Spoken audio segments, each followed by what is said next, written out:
Hey everyone, we've got 2 minutes on the term spirit house or grave house. I'm lucky that I am in an area that has several tribal populations, and so we have local Native American cemeteries, and so we get to see these firsthand when I go to them. We're going to hear a little bit from our sexton, our local sexton gravedigger, about these, who cares for cemeteries that they're in. But these are the little houses that are built over a grave for different Native American tribes. And they are about 2 feet tall. Sometimes they look just like a house. They have shingles and they're made of wood. Sometimes they're concrete. There's so many different reasons that they're built, and it depends on the tribe that builds them. So some of them are that they're to keep the good spirits in and keep the bad spirits out. Some people say that they were built just to keep animals away and to protect the grave from rain or the elements. So there's some basic theory behind it, and then there's some spiritual theory behind the spirit houses that are built. I know why They're called spirit houses.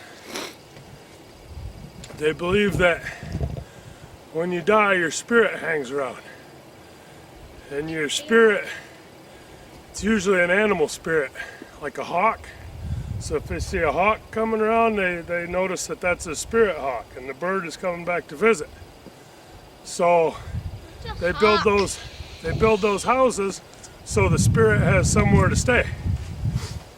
And then they leave the little door open in the shelf there so you can bring the spirit some tobacco.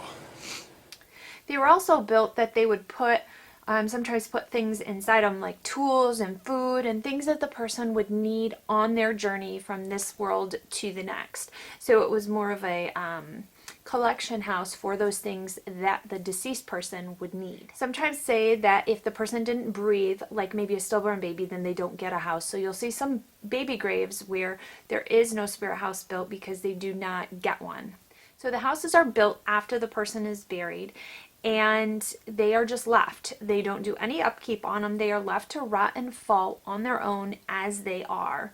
Some tribes will rebuild them, and some say that once that has fallen, that spirit is gone completely.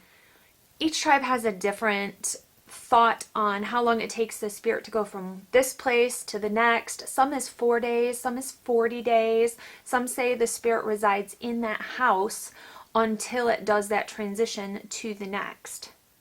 There are so many different traditions built around these spirit houses within different tribes, and so there are so many different minute differences within the tradition of that spirit house itself.